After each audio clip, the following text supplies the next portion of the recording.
you're going home pretty much empty-handed after you've had so much hype. On the other side of it, Zimme, after Alexander going 0-3 for Roma, it's pretty much their only hope left. I know Colin Johnson, the manager of Roma and Fnatic, this is his lifeline right now. They've not qualified for all the events this year thus far, so this is his big opportunity, Zimme, to make a landmark.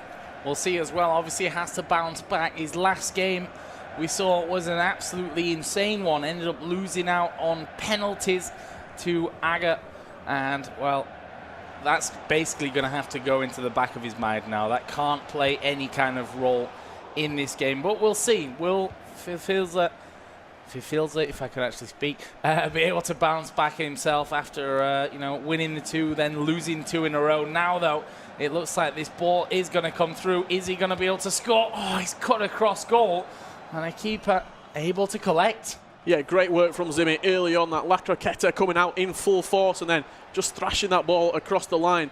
I think Zimme, in that last game against Agate, obviously be hugely disappointed, but to take Agate all the way to penalties, in controversial means, you could say as well, not go through in the end, you've got to think he can take a few positives from that. He can take the positives coming out of the game. On the other side of it, for Fifilza, 1-2, lost 2, is make or break for him right now. Well, let's see if he can make something out of this attack. He can't. And I'll be dealt with quickly by Zimme. You know, listening to Boras talking about how Zimme really does play, and I think not many people, if any people, more qualified to talk than Boras about Zimme, having obviously battled for many titles in Sweden and having played him from a very young age. I think Boras said Zimme was first 14 when they had their first game at a tournament, so you know, the fact that he pinpoints that fast, aggressive build-up, and a man that's not afraid to take shots, which, as we've seen today, does work. And that man on the right-hand side of your screen is probably a good example of that, Mr. Mo Oba. Yeah, Mo banging just been Mo banging him in. Oh dear. Just as we see there as well. Perfect timing on that one, as Zimme is going to take the lead here with Cristiano Ronaldo. Edge of the box again. We're going to get to see it. And he takes the first touch and then just scoops it on in. Yeah, you talk about the long shots. That's pretty much the meta this year. You get it in that edge of the box area, just on the edge of the D, and you just fire those finesse shots in. If your goalkeeper against you is moving, using that right stick to move left or right, you mix it up. You might go near post. You might take a couple of extra touches, as we've seen today. A lot of dubious goalkeeper movement leading to a lot of goals. Fifilza, just the way that he plays that one-touch, quick passing in the final third. You've got to think of people starting to figure him out now. You saw the first 2 games. You saw how he likes to play. Has he got a plan B? Has he got a plan C in his locker? And that's, I feel, you know, certainly an interesting one, that if you're playing, because all these rounds are happening at the same time, technically you don't have time to watch a possible future opponent play, and even then you'd obviously be guessing basically who you do pick to watch. As Zimme here is going to move forward. That shot there will bobble away into the hands of the keeper. But you know, if you have a coach there, someone who can, you know, watch over those possible other opponents, who can, if you can talk to some of their previous opponents and say, you know, how did he play? How did he approach that game against you? There is time during a longer, 5-game day, I think, to adjust to how these players are coming out and certainly learn a little bit on the fly. We'll see, though. Fifilza, as we said, started off strong, won the first 2 games, lost his second 2, and now finds himself behind against the Swede. Yeah, not only you talk about the coaches as well, but you often see players in groups talking to each other. I'm playing this guy next, how does he play? I'm playing against Fifilza, what's some of the tendencies he likes to do in the final third? All these discussions will be happening in and around the arena while we're waiting for games. Chance there as well for Fifilza, but it was blocked out for a corner. Yeah, and it's always interesting to kind of watch that dynamic as well. Yeah. I must say, when you look into a tournament area, when you can see, you know, Germans all sat together discussing who they're going to be playing and what's going to be going on. The UK guys all doing that. You know, there's a few different groups that you'll always find kind of hanging around together and kind of being there for each other, because in the end, yes, of course, you're playing 1 versus 1 and it's one person that's going to win this, but now, a lot of these players obviously associated with teams and have their friend circles as well. So I think that's certainly always something cool to keep an eye on if you ever get a chance, to observe a tournament area and what's going on there. Yeah, we've just seen Tas being knocked out. He's got to have that group of friends around him to pick him back up, to say, come on, you lost one, we went out 1 and 3. It doesn't matter. You've got more events coming up in the future that you can bounce back from. On the other side of it, when you win a tournament, when you've got that success, you want people to celebrate it with. And celebrate, some people will be doing today, and some people will be relying on those friends to pick them up a little bit. We'll see exactly who. That was a little bit risky. Dangerous, bit risky, took the extra touch. And Fifilza does get possession back, but we're approaching half-time. Zimme with that nice early strike. Continues to lead this first leg.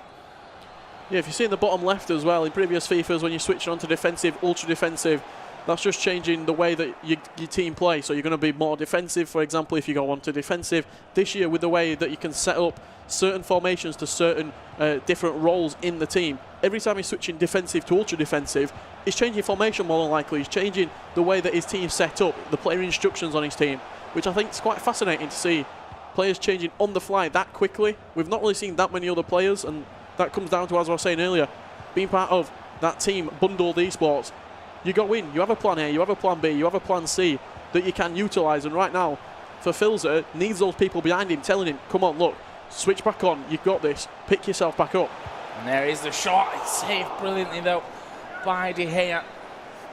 Very much in the final moments of this first half. He's going to whip the corner in towards that front post. Does land actually quite nicely, and on the volley it's CR7 that will finally break the deadlock, or the drought, if you like, for Fifilza.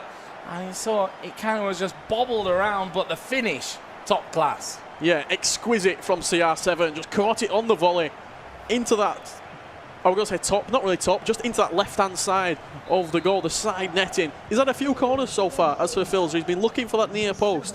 And to be honest, Zimme's done really well just to bring his goalkeeper to that front post and defend it. That occasion, it came back out wide, and he's whipped it into the box.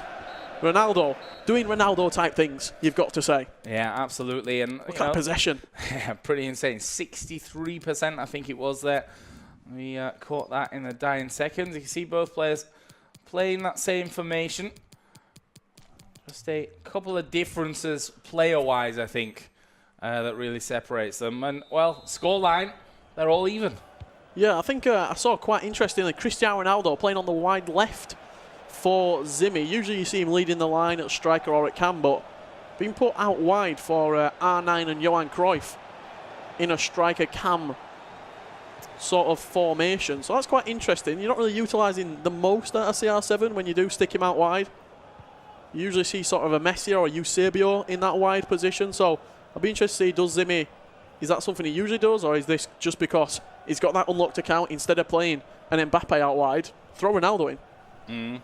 If you've got those kind of resources, why use them? Although that discussion we had as well with Boras, who said, sometimes it's worth more to play with what you used to than it is to get those extra few points out of the stats that you're going to have from players that you've literally never played with before. Yeah, not only that as well, but from a player's perspective, gives you a bit of an excuse. If you're using different players, you can say, look, I'm used to using Neymar and Mbappe. I brought in Eusebio. Just limit that excuse completely when you make your team. Make it, in my opinion, I'd make the exact same team that I've qualified with. I've qualified playing against elite top 100 level players. It's not in previous years where I've played against 40 players from around the world on Weekend League. I've played against the best players to qualify for an event like this. There's a chance possibly for Zimme to get back into it. Oh, and I think that was the foot of Laurent Blanc that was outstretched there that just guided that one over the bar. Cross will be swung in. And will again be out. This time though for the goal kick. Yeah, quite interesting there that he just whipped it straight in. Usually you see maybe play short, maybe into that front post area, but Zimme, to me, I've seen him play a lot. He looks a little bit tentative. He usually starts a game super strong. 3-4-0 up in the first 15 to 45 minutes. We saw him, he won Gfinity last year as part of that Roma Fanatic roster. I remember he beat Shells late on in that tournament. He was 4-0 up inside 17 minutes. Right now he just looks a nerves. I think that's the big thing. It's a do-or-die situation for him. Absolutely. Pressure at this kind of stage must be insane. 2-2. You win, you go through to tomorrow's playoffs. You lose, then it's all over for you. And I think not everyone in the world is built for that kind of pressure. There's a shot coming off again, though. It's an outstretched leg this time from Rio Ferdinand. That gives Fifilza the corner. It's bobbled around a little bit. In the end, I think he's going to give it away. There he is, but got a little lucky. Hit Ronaldo with some tempo. And Zimme will get the throw. It's been a little bit scrappy this game. Yeah. I don't think either player really... For what it looks like to me, Zimmer's playing not to lose. He's not really applying himself as much in the attacking third as he can. I think given it's 2 legs as well, you're not going to risk losing 3-4-0 and putting it out of reach in that second leg in this sort of high-intensity environment. That's a lovely bit of elastic all there. Again, Fifilza, he's been good defensively this game. I think that was the thing that maybe let him down earlier on in the tournament when he suffered those couple of defeats. That's always difficult on a schedule like this. Having a slow start means that you fight a constant uphill battle. Having a good start, which Fifilza of course had, also means that when you do suffer a loss, your head can go down pretty quickly, and you just can't afford to do that in this system of play. You have to see it through until you hit that magic number, that 3 wins to put you through into the playoffs. And obviously neither of those players from kind of different scenarios have managed to get there. Here is Pele for Fifilza. Oh, he's hit the post. He tried to read the fact that the keeper was going to be moved across a little bit, and it was all so very close to going in. That would have been a lead there for the Brazilian. Right now, though, it is Zimme who's once again building up. It's nice one-touch stuff. Cruyff takes a shot. He did take a deflection there, I think, but it doesn't matter. It hits the top corner, the back of the net, and Zimme takes the lead. Yeah, look at this. Cruyff, lovely Cruyff turn. And then just slotted into the top left corner from that 94 rated prime icon. Brand new this year. He's unbelievable in that final third. 95 finishing, 92 agility. Some of the stats that really do stand out. I think his composure through the roof as well. 94, 95 composure. So when he gets into those opportunities, 9 times out of 10, he's hitting the back of the net. And that's exactly what he's done there for Zimme. We were talking about him, playing CR7 out wide and giving a bit more of that central role to Cruyff. Well, that has just paid off for him there, if nothing else.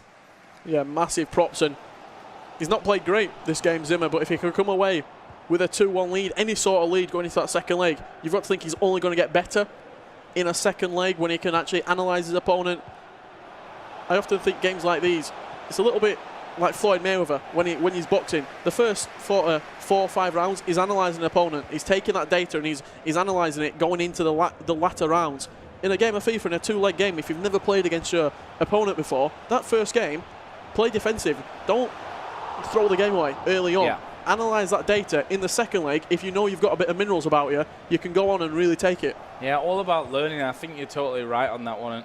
That discussion's often to be had, especially in these earlier tournaments in the year where there are a lot of players coming through that you've never maybe even heard of, never mind played against or seen them play. So, learning against them, taking that time. Obviously, a 2-leg system really owes to that kind of chain of thinking as well, where you can just say, even if I'm 1-0 down by the end of the first leg, that is definitely not the end of the world and not a big problem for me. At this point, it's working out for Zimme, has that 2-1 lead, but the pressure right now has come from Fifilza. Probably like 15, 20 passes in a row here. Ooh, just tried whipping it into that top corner from Pele. Edge of the box. Got to think if that's on his strong foot, I should say, on his right foot, maybe hitting the back of the net, but his composure in the final third for Fifilza is pretty remarkable. To be able to keep on passing it at that sort of pace and intensity without even, it don't even look like he's thinking. Yeah. And the good thing is, he wins himself a free kick from that one as well. Will be taken off here to Hullet. 2 out of minutes. Will he get a shot off? No, he won't. At least not yet. Cleared for now by Zimme. He needs to also defend cleanly As we talked about, this game as a whole, this first leg has been fairly sloppy, has been a little bit choppy in terms of